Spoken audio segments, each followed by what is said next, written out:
नमस्कार, Asian public TV में आपका स्वागत है। मैं हूं doctor Shishir Upadhyay. Asian public TV national news में सबसे पहले दिल्ली की खबर। दिल्ली में मुख्यमंत्री अरविंद केजरीवाल को सुप्रीम कोर्ट से बड़ा झटका लगा है।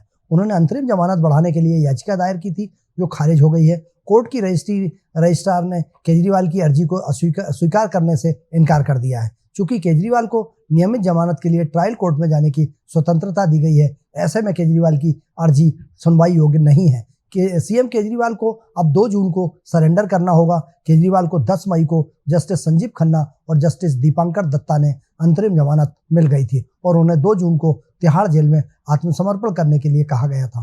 पीठ ने 17 मई को PMLR-LA मामले में ईडी द्वारा अपनी गिरफ्तारी की वैधता को चुनौती देने का फैसला सुरक्षित रख लिया था। सुप्रीम कोर्ट की एक अन्य बेंच ने भी केजरीवाल की अर्जी पर सुनवाई करने से इनकार करते हुए CJI DY चंद्रचूड़ के पास जाने को कहा था।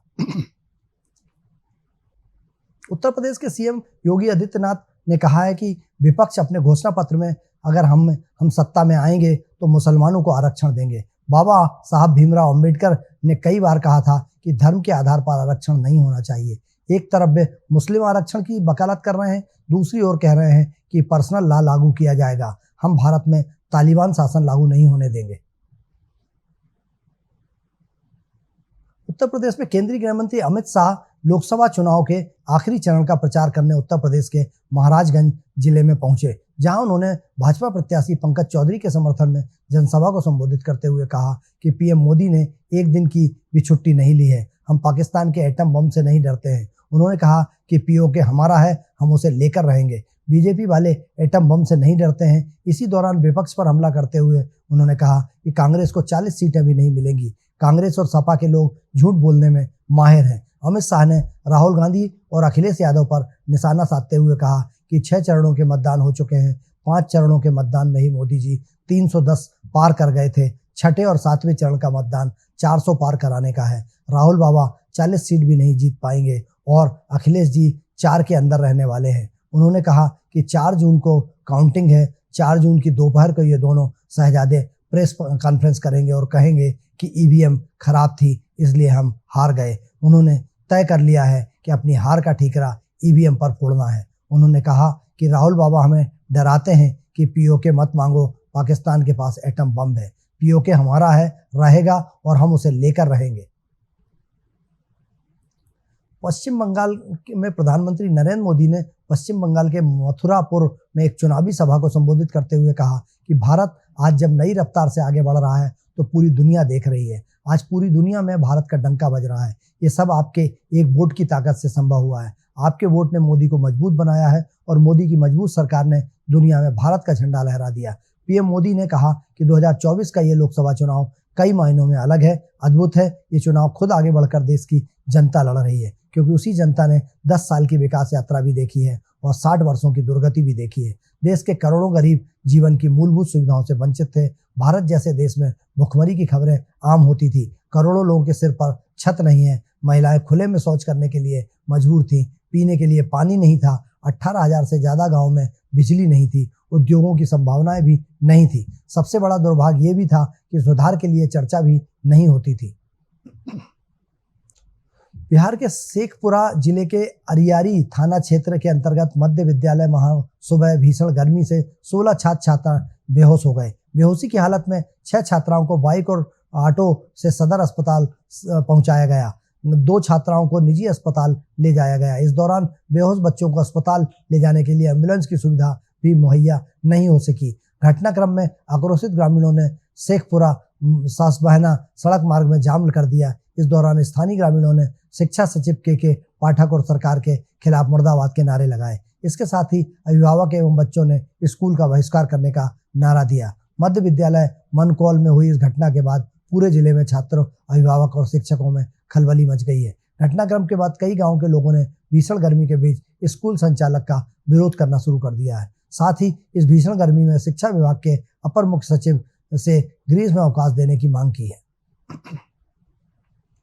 राजस्थान दौसा जिले में दिल्ली मुंबई एक्सप्रेस वे पर भीषण सड़क हादसा हो गया। हरिद्वार से जयपुर लौट रही AC स्लीपर बस अचानक बेकाबू होकर डिवाइडर को तोड़ते हुए नीचे गिरकर पलट गई। घटना के बाद यात्रियों में चीख पुकार मच गई। इस हादसे में एक युवती की मौत हो गई और करीब 2 दर्जन लोग घायल बताए जा रहे हैं। लोगों की चीख पुकार सुनकर आसपास के क्षेत्रों में लोग मौके पर पहुंचे। दुर्घटना सुबह लगभग 4:45 के आसपास हुई। पुलिस के आने के पहले ही मौके पर पहुंचे ग्रामीणों ने राहत बचाव कार्य शुरू कर दिया। यह हादसा दौसा के बांदीकुई सोमड़ा गांव के नजदीक दिल्ली मुंबई एक्सप्रेसवे पर हुआ। बस ड्राइवर को अचानक झपकी आने के कारण स्लीपर बस बेकाबू होकर सभी लाइन क्रॉस करते हुए दिल्ली मुंबई एक्सप्रेसवे के नीचे खेतों में जा गिरी। हादसे में बस सवार टोंक निवासी युवती अंकिता की दर्दनाक मौत हो गई, जबकि ड्राइवर सहित 22 लोग घायल हो गए हैं। दिल्ली में कांग्रेस नेता मणिशंकर अय्यर की 1962 में चीनी आक्रमण के लिए कथित शब्द का इस्तेमाल करने वाली टिप्पणी से देर रात राजनीतिक विवाद खड़ा कर दिया। भाजपा ने इसे संशोधनवाद का निर्लज्ज प्रयास बताया। हालांकि बाद में अय्यर ने कथित शब्द का इस्तेमाल करने के लिए माफी मांगी। वहीं अय्यर ने कहा कि इस टिप्पणी से खुद को दूर कर लिया। वहीं इस बयान से दूरी बनाते हुए कांग्रेस प्रवक्ता जयराम रमेश ने कहा कि बिना शर्त माफी मांगने के बाद प्रकरण समाप्त हो जाना चाहिए। मालवीय ने आरोप लगाया कि नेहरू ने चीनियों के पक्ष में संयुक्त राष्ट्र सुरक्षा परिषद में स्थायी सीट पर भारत का दावा छोड़ दिया। राहुल गांधी ने एक गुप्त समझौता ज्ञापन पर हस्ताक्षर किए। राजीव गांधी फाउंडेशन ने चीनी दूतावास से चंदा लिया और चीनी कंपनियों को भारत में व्यापार करने की आसानी हो, इस मकसद से एक रिपोर्ट प्रकाशित की गई। महाराष्ट्र पुणे के पोर्स कांड में नाबालिग आरोपी को जमानत देने वाले बोर्ड पर भी तलवार लटकती नजर आ रही है। खबर है कि इस मामले में जांच के लिए 4 सदस्यीय कमेटी का गठन किया गया है। कहा जा रहा है कि कमेटी बोर्ड के 2 सदस्यों के पुराने रिकॉर्ड तक खंगालने जा पहुंची है। 19 मई को हुए सड़क हादसे में 2 लोगों की मौत हो गई थी, जिसके बाद जुवेनाइल जस्टिस बोर्ड यानी जेजेबी ने आरोपी को निबंध लिखने जैसी शर्तों पर कुछ घंटे में ही जमानत दे दी थी। महाराष्ट्र महिला एवं बाल विकास आयुक्त प्रशांत नरवारे ने कमेटी गठित की है। उन्होंने बताया कि राज्य सरकार की तरफ से बोर्ड में नियुक्त किए गए 2 सदस्यों के खिलाफ जांच होगी। इसके अलावा बोर्ड के एक मुख्य मजिस्ट्रेट भी हैं, जिसे न्यायपालिका ने नियुक्त किया है। तीनों सदस्यों के कार्यकाल 3-3 साल के हैं। Gujarat Rajkot TRP game zone के मालिक पवन हिरन की आग में जलकर मौत हुई है। गेम जोन से लिए हुए अवशेषों का डीएनए सैंपल प्रकाश की मां से मैच हो गया है। प्रकाश इस गेमिंग जोन में को ऑनर थे। बता दें कि आग लगने वाले दिन प्रकाश सीसीटीवी कैमरे में कैद हुए थे। वह हादसे के बाद से ही लापता थे। प्रकाश हिरन गेम जोन में 60% के पार्टनर थे। अधिकारियों ने डीएनए टेस्ट के माध्यम से प्रकाश हिरन की पहचान की पुष्टि की है। घटनास्थल पर मिले अवशेषों से लिए गए नमूनों का प्रकाश की मां से डीएनए मैच कराया गया, जिसमें उनकी मौत की पुष्टि हुई है। दरअसल प्रकाश के भाई जितेंद्र हिरन ने पुलिस से शिकायत दर्ज की थी कि उन्हें बताया था कि आग लगने के बाद प्रकाश से कोई संपर्क नहीं हो पाया है। सभी फोन नंबर बंद हो गए हैं और प्रकाश की कार आग वाली जगह पर ही मौजूद है। बिहार राष्ट्रीय जनता दल के नेता तेजस्वी यादव ने मछली खाने के वीडियो के नवरात्र से पहले राजनीतिक भूचाल खड़ा कर दिया था। लंच के दौरान मेहमान थे कांग्रेस नेता राहुल गांधी।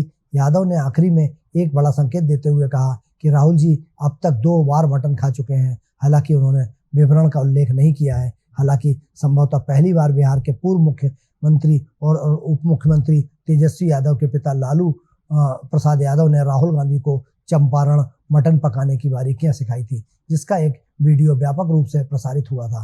बिहार के पूर्व मंत्री मुकेश सहनी नवरात्र से पहले मछली खाने में यादव के अपराध में भागीदार थे। राजनीतिक चर्चा के साथ हंसी मजाक भी चलता रहा, जिसमें अंत में राहुल गांधी ने कहा कि अब उनकी बारी है और उनकी बहन प्रियंका गांधी वाड्रा सभी के लिए खाना बनाना चाहती है। एशियन पब्लिक टीवी पर खबरों का सिलसिला जारी रहेगा। नेशनल खबरों में फिलहाल इतना ही। आप बने रहिए मेरे साथ। मुझे दीजिए इजाजत। एशियन पब्लिक टीवी पर खबरें जारी रहेंगी।